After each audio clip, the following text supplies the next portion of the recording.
Welcome to another episode of my daily dose of inspiration and positive affirmation. Today's episode is a very special one, not just because of the guest I have with me today, but because our story is one that most people today are going through. We will learn from today's guest how she not just became a survivor, but an advocate for something that could have been the end of her life. Virginia, I'm so pleased and honored that you let me share your story today. Thank you and for having me. welcome to this episode. Thank you. Thank you. I have to ask you, you were at the prime of your youth. You were at that stage where you just met your now husband, you had a career going for you, and then the worst thing that could happen to anyone happened. You learned you had breast cancer. How, walk me through that moment of your life. So I was 31 years old.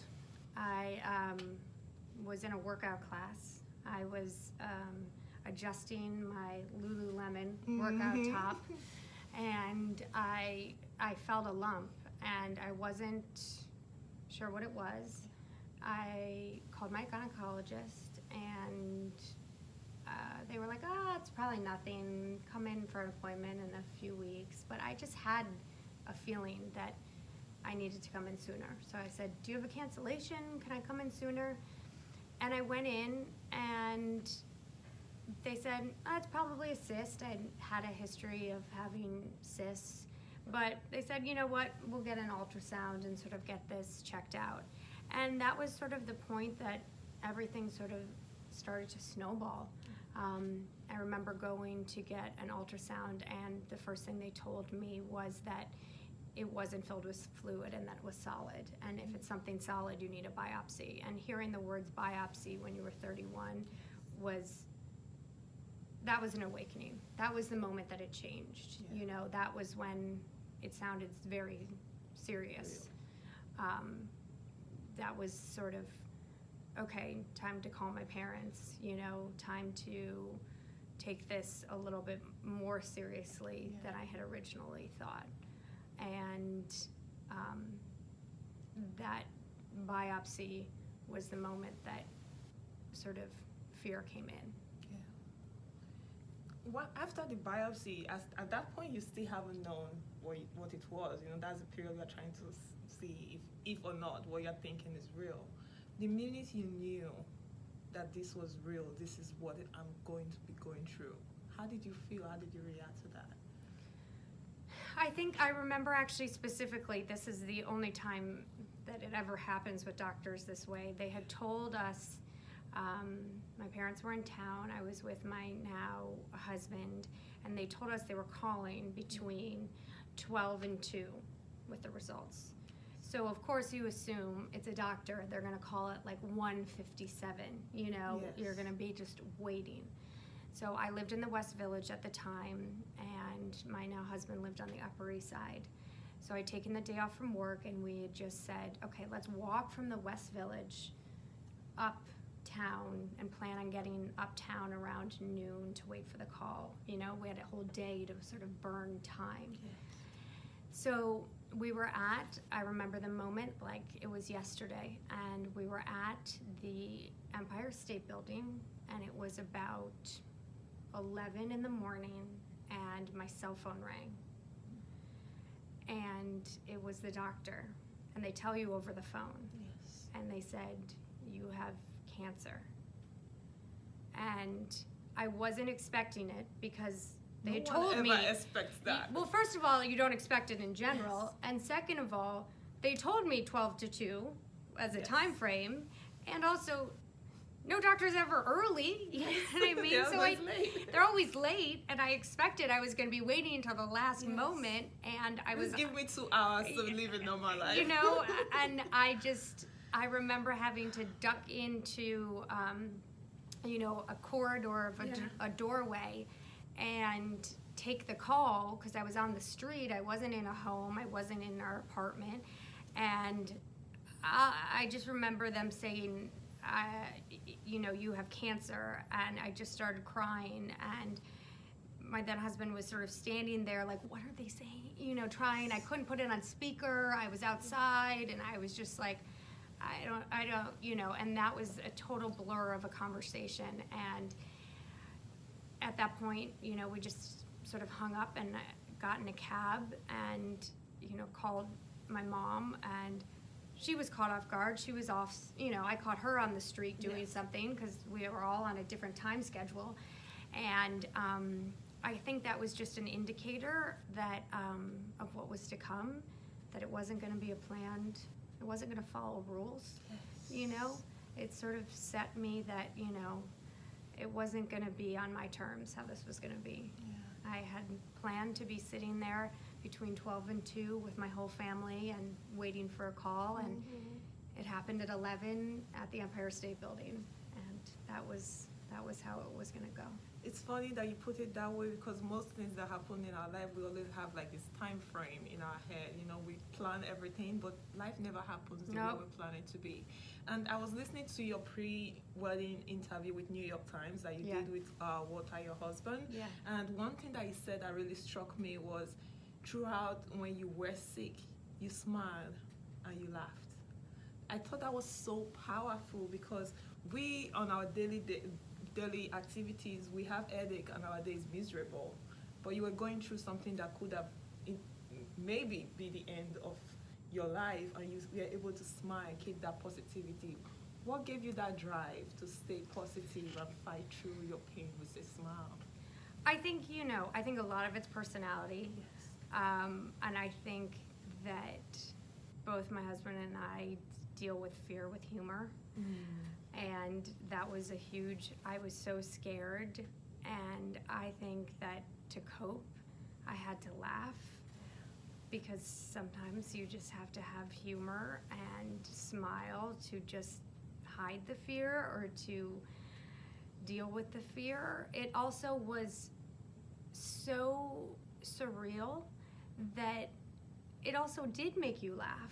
You know, my husband and I had been dating for 6 months, and we were going through this, and it was comical at times, you know, that all of a sudden, you know, we were joking about way to lock him into a relationship, like, Yeah. can't dump me now, I have cancer, you know what I mean? I mean, there was just, it was so surreal in so many ways, and you had to laugh at times, because it just was, it was so wild, but it didn't change the fear. It just kind of made it a little bit lighter at times. Yeah.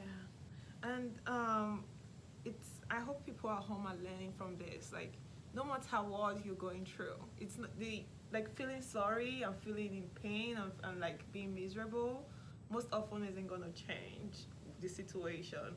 And I think the humor sometimes, like you said, and just being able to laugh over the situation kind of eases, it doesn't change the fear. The fear is still there, but it kind of eases the pain a little bit, you know? Because I think for him, he said that was inspiring to him, that kind of helped him go through the process with you. And I just thought that was so powerful. Well, there was a really profound thing that my doctor said to me, which I think is a hard concept, but a concept that really rang true to me, that my doctor said, you know, listen, emotionally, go through what you need to go through, good or bad. Medically, what we're gonna do medically is what's gonna save your life. Yeah. Don't put that pressure on you. You know, you don't have to feel good every day. You don't have to feel good to make the medicine work. The medicine's gonna work, you know, if you're happy, if you're sad, if you wanna laugh, if you wanna cry. And I never felt any pressure that I had to, you know, feel that way. And so I was able to feel that way, because there were some days that I was like, this sucks, this is terrible, and I wanna feel, but I wasn't like, oh, by feeling bad, am I not gonna get better? You know, Yes. I was able to completely separate the medical from the emotional. You know, I knew I was in the best hands. Doctors were doing their thing. That was above my pay grade. You know, they knew whatever they were doing medically was there. Emotionally, if I wanted to laugh and make fun of the things, that was fine too. Yeah. If I wanted to be serious and cry and feel sorry for myself, that was okay too. Because, you know, whatever I needed to feel was what was best for me. Yeah. And that was what emotionally mattered. I think that takes a lot of strength and power to get to that mind frame that I'm just gonna do what's best for me, no matter Yeah. the situation. And even if I have no control over it, I'm just gonna do what's best for me right now. Yeah. Yeah. And the other question I wanted to ask you, the first time I met you was at MSK, Yeah. Memorial Sloan Kettering Cancer Center. You volunteering as an advocate. When people go through a life-changing situation like cancer and chemo and they survive, sometimes they just want to take care of themselves. Like, I just want to live the best of my life for me. But you did not do that. You chose to give back with your time, your money, your story. Why that? Why was giving back very important to you? I think for me, it's because I had to find a reason why this happened to me. I was 31. I had no family history. You know, I had basically like a 0.0001% chance of why this happened. I had stage 3. I hadn't had children. I mean, I had basically no indicators of why I got sick. Because of it, you know, I was, you know, not able to carry children. I had a slew of things that perpetuated from getting cancer, and there wasn't a why. You know, I could ask the best scientists, the best doctors in the world, and there wasn't like, well, it's because you did this in your life, or because this happened, or there was no why. And that's a really hard thing for somebody like me, to not have a why. So for me, the why was because I was meant to help other people, because I knew I could give back, because I knew that there were going to be other women who were young and had to go through this situation and were scared and didn't have somebody they could talk to. And I knew that I could help, and I knew that I had a network of people that could support, and I knew I could have time, and I knew that where I could be valuable and what I'm good at. And that's my why, because maybe, you know, this happened to me because I can bring a greater awareness and help to other people. Maybe I can change, you know, something for the next person that happens and makes it better. Yeah. And that's at least part of a why that can make That's a big why. Make me feel a little bit understanding, because otherwise there's a lot of psychological questioning of trying to understand something so traumatic and impactful that happens in your life, if you can't sort of process a reasoning to why it happened. And hopefully I can process that it happened for something good to come from it. Yes, something bigger. Something bigger, something bigger than me. Yes. You know, clearly I look at it that it happened, that something bigger than me was going to come out of what I was going to do with it. Yeah, and I have to say the work you and a lot of other people are doing with MSK is definitely bigger than anyone, because you are giving hope to people who wouldn't have hope otherwise. People wouldn't even know other people cared about them. And I often listen to Pastor T.D. Jakes, I don't know if you know him, and he say there's no better person that understands the situation than someone that have been in that particular situation. And people often connect when you can share their pain. So just being able to know that there's someone that they can talk to who have been there, it's always a powerful thing to give back to the world in that sense. And in terms of giving back, like recent research in the United States show by 2020, cancer cases for men is going to increase by 1 million and above. For women, over 900,000. What would you think or what would you recommend in terms of preventive care? Like you've been through the process, and for those people who already have cancer, what would you tell them based on your story and your journey? to do or that really helps you? I mean, I think the biggest thing, I think such important things is awareness. I think that, you know, spreading the word, being aware, demystifying, you know, being aware of the milestones, knowing at what age, what sort of screening should happen, making sure that, you know, you're doing it and following up with your insurance companies that your proper screening is happening at your proper age and you aren't missing those milestones, and that awareness is there. And I think it's incredibly important for men, women, anybody. I think trusting your instincts and knowing your body. Yes. I think there is, you know, most breast cancers in women under the age of 40 are found by themselves, you know, because mammograms do not happen, you know. So it is knowing your body and not being your own advocate and just going and getting a check and staying on top of your care and maintenance and having regular doctor's appointments.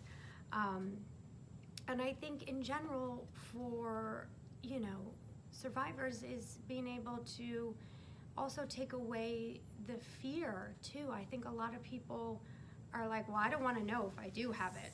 You know what I mean? There's the fear of like, ugh. And, you know, the fear of what is to come and finding out you have it and all of those. And I'm not going to take away that it's terrifying, and I'm not going to take away that the treatment is awful and losing your hair and all of those things are hard and terrible. But there is a healthy and amazing life after, and the miracles that they can do, and the sooner they find it, the better. And I live nearly the exact same life I lived before. So, you know, survivors really speaking to say, you know, surviving is worth it, you know. When you think about it, the year in your life or whatever length your treatment is, I mean, you look back and it's like that. And it's worth it for the rest of your life. So taking away that fear of like, you know, pushing it off, I don't want to find out, or waiting 2 years, because 2 years matters, waiting a year matters.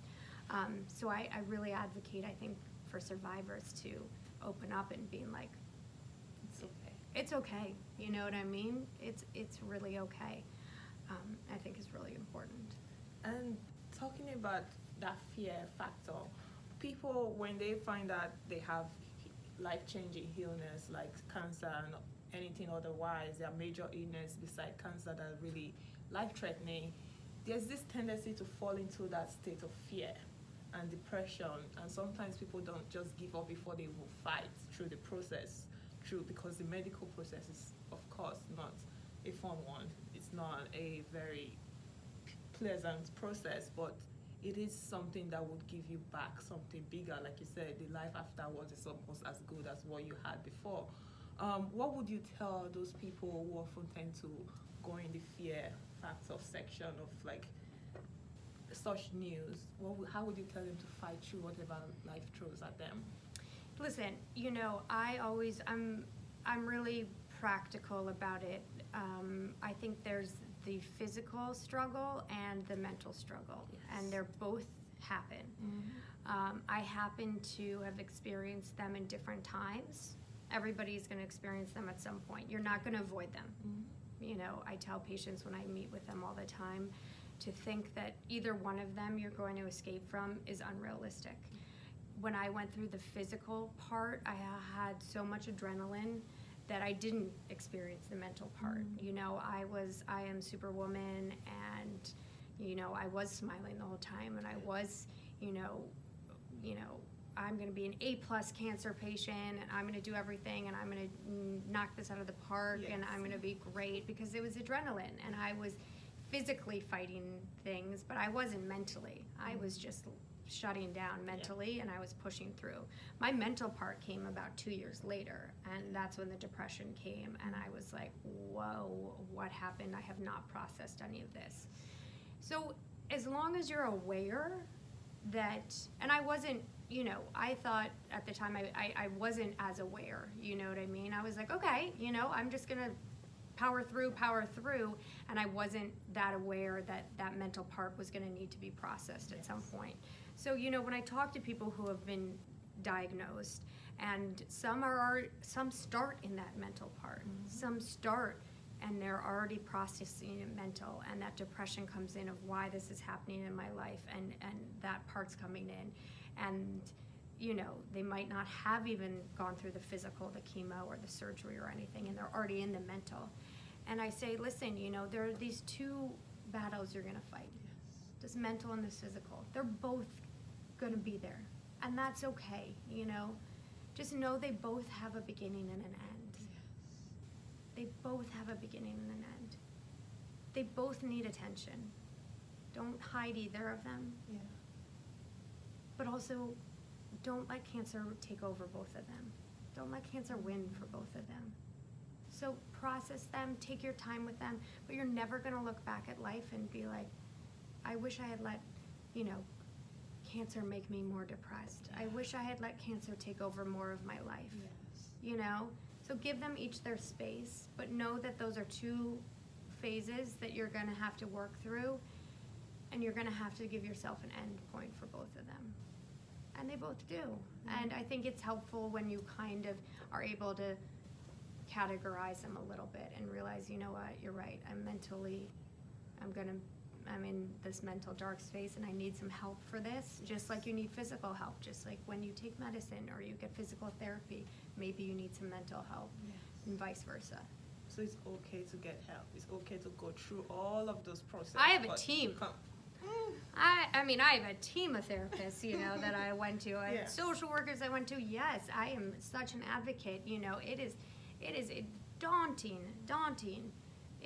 traumatic experience. And just the same as when you're physically hurt, you go to a doctor, you're getting surgery, you're in pain, you go to a doctor, you break your arm, they might give you a medicine, there's something. You're dealing with a traumatic something that is very much, it might be your priest, it might be a psychologist, it might be, listening to some amazing podcasts, it might be Brene Brown, it might be whoever you might decide, but find your thing and get help. It's so important that you mention this, because when they see people, survivors like you, who seems like superwoman, a lot of people feel like you never got help, like you did it by yourself. So it's really important for people to know that wherever state they are, it's okay for them to say, I can't do this alone, I need help. No, the credit should roll with like 20 people on them that I, need to thank in my credits for who I am, No, it's a village, and from professionals to caregivers, but no, and in the same way is you wouldn't treat cancer without getting help. You and institutions offer their help. You can get it from other survivors, you can get it from so many other people, but no, I am the first advocate, as my husband likes to joke, of the literal team of people, from astrologists to psychiatrists to I don't know even who else, that I rely on, but it's important. It really is. But to each their own on who that is. I don't judge, and I don't say everybody needs to see it. You have to find what you need, and then work with that. Yeah, you find what you need and work with that, but you do have to understand that physically you get help, and mentally you get help, because neither of those are something that you're going to deal with when you have cancer all on your own. There are a lot. And even just generally, besides having cancer, neither of those with state of mind or those state of situation you can deal with on your own, whether it's just going through life issues and you feel like you need mental health. Help. Like you just need to get help if you need it. Right. Even if it's as small as you need to go, walk around the block or work out, or you know what I mean, like talk to your best friend, talk to your mom, whatever, It's important to think of what you need to do to support your physical health as much as your mental health. Yes. And I think in a time of trauma, you have to think of your mental health just as much as your physical health. Yeah, absolutely. Because, yes, your physical health is, I think, addressed in a different way, but your mental health is just as important. Yes, yes. And you give back to MSK because it was part of your journey, but a lot of people who probably don't live in the USA and don't have access to MSK who are thinking, I'm a survivor, but how can I help the cause? How would you recommend that people who are survivors, non-survivors who want to be part of this journey and give back to a cause like cancer or anything else, be part of can give back? What was your recommendation on how many ways that people can give back, and why is giving back such an important act for people to do?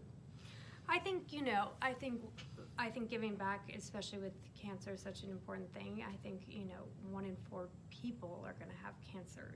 I mean, it's an epidemic. It's something that is just going to affect us all globally. And unfortunately, with cancer, we create these amazing drugs, but cancer is a mutation of cells, and what's happening is a lot of the cancer cells just mutate even more. The cancer gets smarter than the drugs. Yeah. So, of course, do we all hope there's a day that we eliminate cancers, and there's so many that we've combated greatly, but, this isn't something that's going away. So I think in every country and in every city and in every place, there are, hospitals, and there are communities, and there are people, and the sad reality is that everybody knows somebody who has had cancer. Everybody does. I mean, it's just the statistics just make it that's just a reality.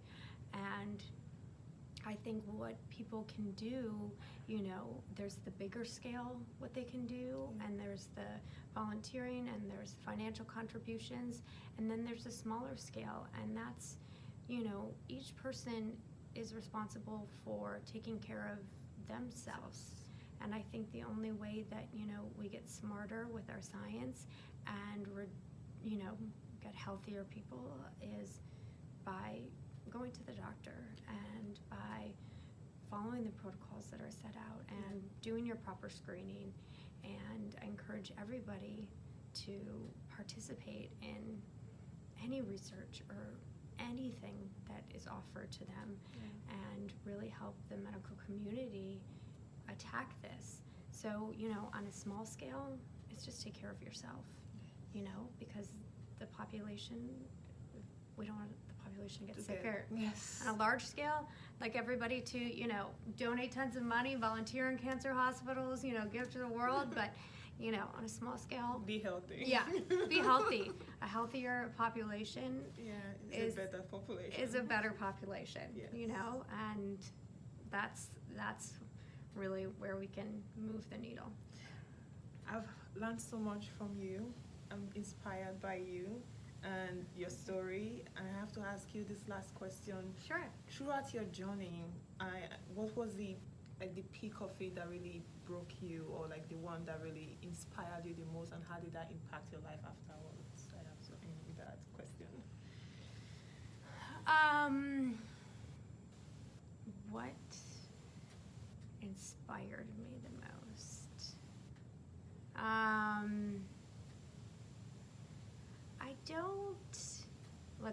I don't know. I think to be perfectly honest, I was inspired every day the most by the people who worked at MSK.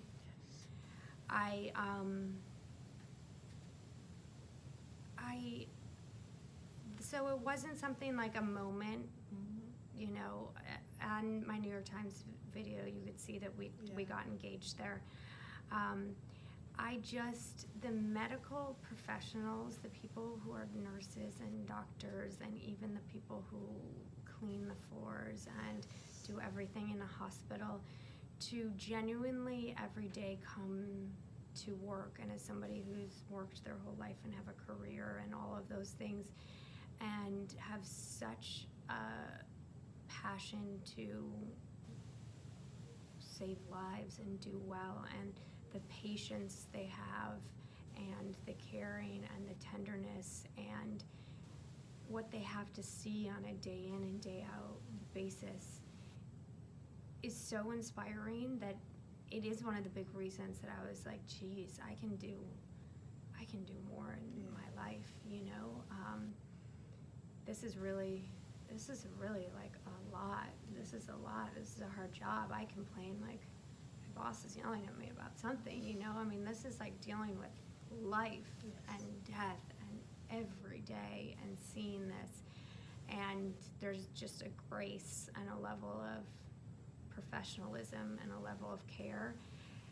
And that impact has never left me. And that's why I give so much back to it, because I think, and it's with all hospitals, I think all medical professionals, I think it's a really amazing ability to do that, and to A, not get so emotionally attached, and to B, not get so emotionally detached.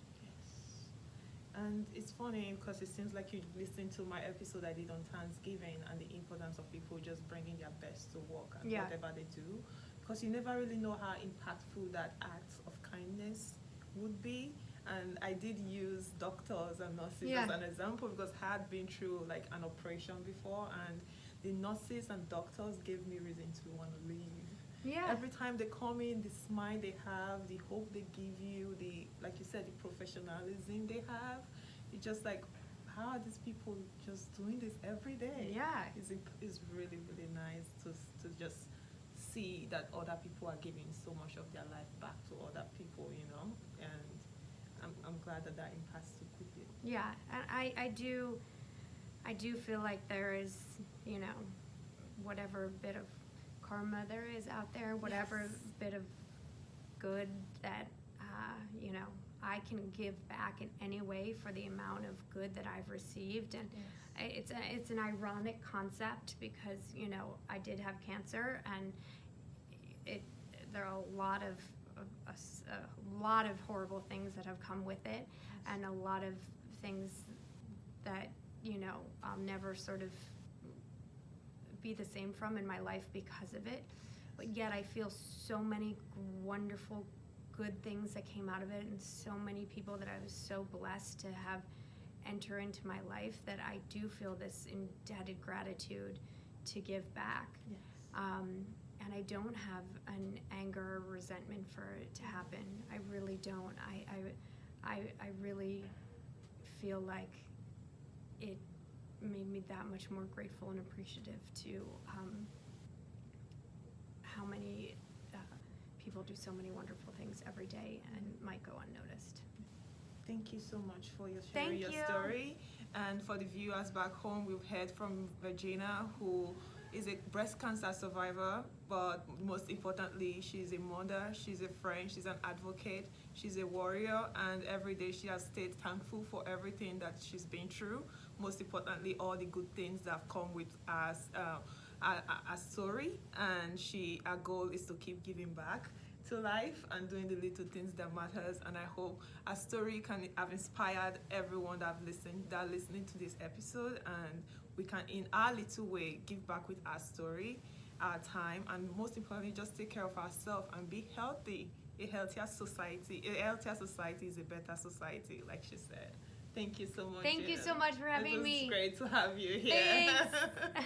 Bye. Bye.